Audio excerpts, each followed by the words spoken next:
Definitely, Professor Petro. I would also like to ask you how the EU elite has misled Ukraine right from when the conflict probably broke out in Crimea in 2014 till now. They have, like you stated, they have promised large funds, long range missiles. Some of them have not even surfaced. So, how has the EU elite in all misled Ukraine and continue to mislead Ukraine into probably a very uh, grim future? The problem goes back to the time of the independence of Ukraine, so the early 1990s. At my last count, there were, I believe, 7 long-term assistance programs offered in exchange to Ukraine in exchange for economic and political reforms throughout the 1990s, the 2000s, and the teens as well. These were multi-year programs, and not a single one of them under any Ukrainian president was ever met. In other words, the pledge was made, obligations were undertaken, the pledge of funding was made, the obligations on the part of Ukraine to make certain reforms were signed, and over the course of the years of the disbursement of the funds, Western funding institutions always stopped the financing because they deemed the Ukrainian government had not fulfilled its obligations.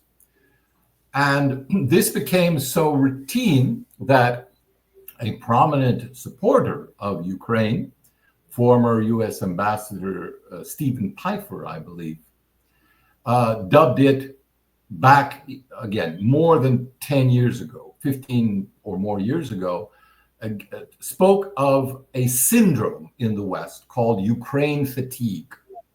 Whenever Ukrainians come to ask Western governments for assistance, they are politely listened to, but no one ultimately expects them to keep their word on this. And this precedes all of the recent conflicts, even the events of 2014. But all of this was put into high gear in 2022 after the Russian invasion. Yes, it's true, new sanctions, a new level of sanctions were imposed on Russia, but most importantly, on the residents of the Crimean Peninsula in 2015, so after 2014, after the annexation by Russia. And the people who were punished by the West for their decision, which I think is well documented in the Western media, if one looks at the events of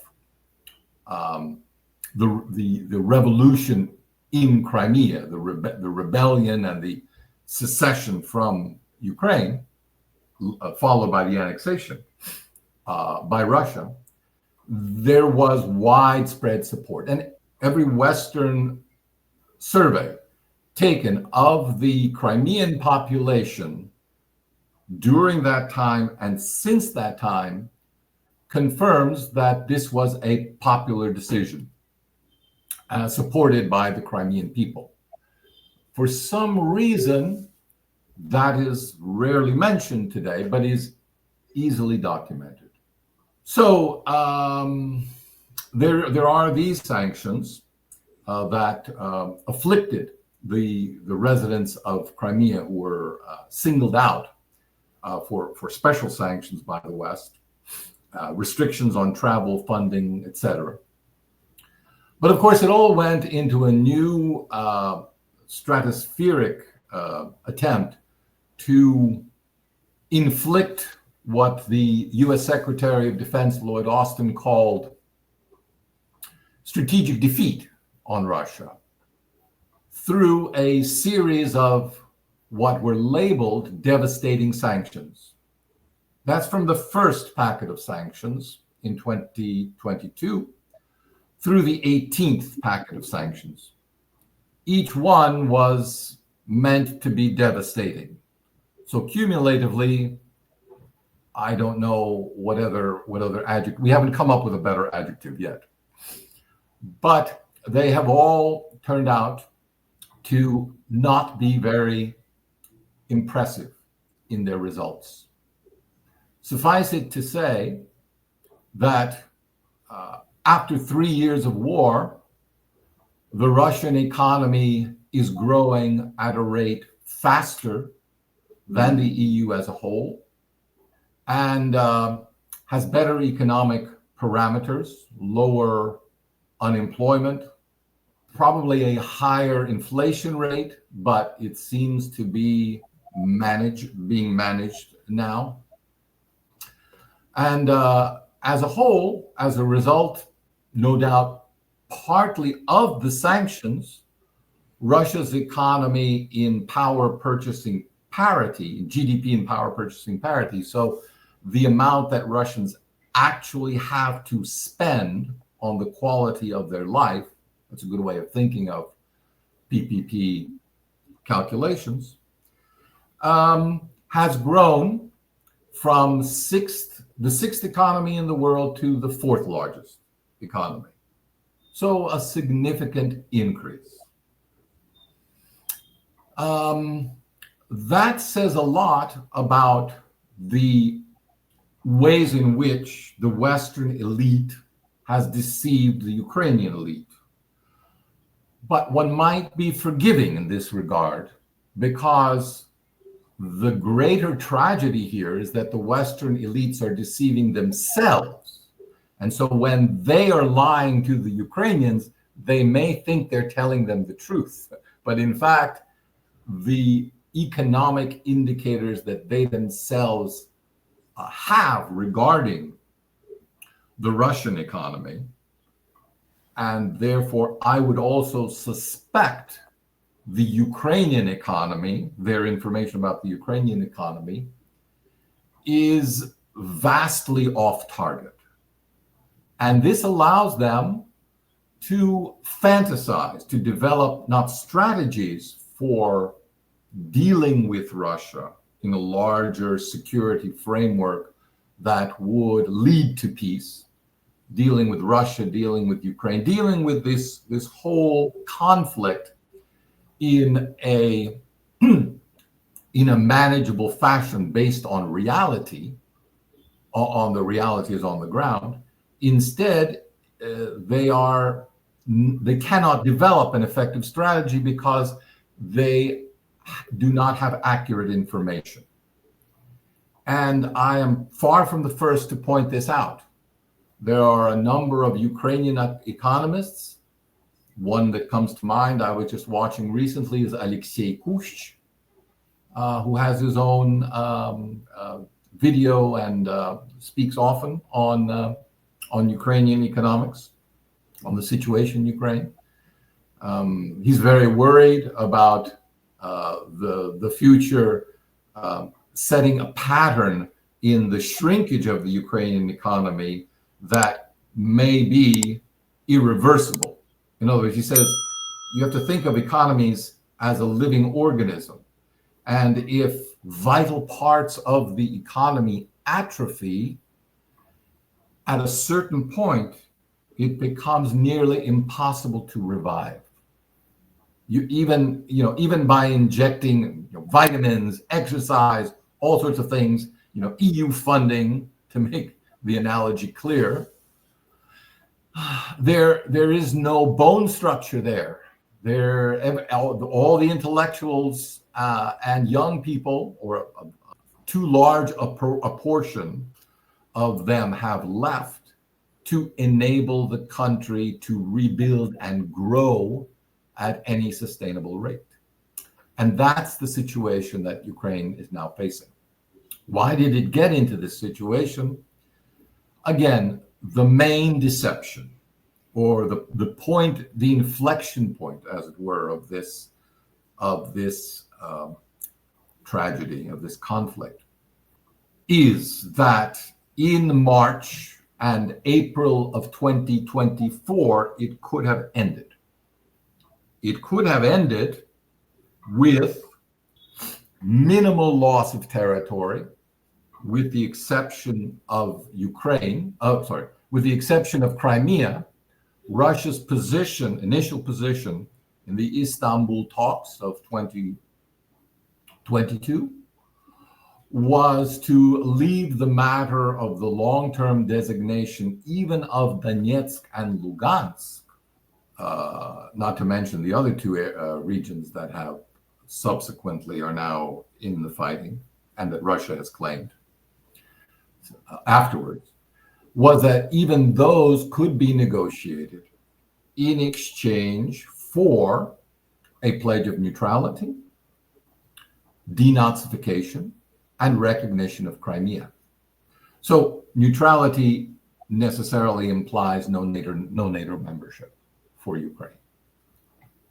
And the fighting would have been over without the vast and tragic loss of life on both sides.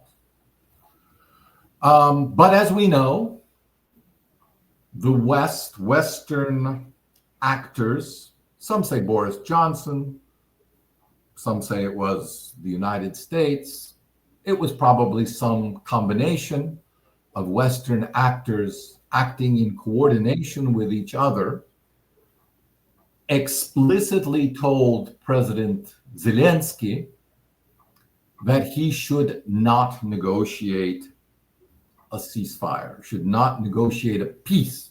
I take back the word ceasefire because it's one of those terms we might actually have to discuss today, because ceasefire and peace are very different things. So this would have been a peace treaty between Ukraine and Russia. And in exchange for not acceding to these minimal Russian demands, they would provide the popular phrase at the time, I'll remind our readers, reiterated often by President Biden, was as much support as is needed for as long as it takes. So a blank check, an open checkbook.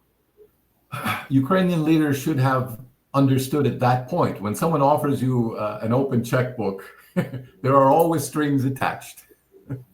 And they would have been wise to read the fine point or to look at the West's diplomatic history, certainly with respect to their own country, but with respect to any colony or any country that the West largely perceives in terms of a colonial suzerainty, like I believe it does Ukraine. So in that context, Zelensky felt confident enough to break off the negotiations. Although no state of war has ever been declared by Ukraine as existing between Russia and Ukraine, nor by Russia. Nevertheless, military actions went into high gear. But as we know, the West, in fact, never delivered the goods that it promised. And over the next 3 years, pledged assistance, puffed itself up, made Ukraine an important, made victory in Ukraine over Russia, which is, I think, to be distinguished from Ukrainian victory. It's the West's victory over Russia, in this case in Ukraine, just as it might at another time be in Syria or in the Baltic or somewhere else.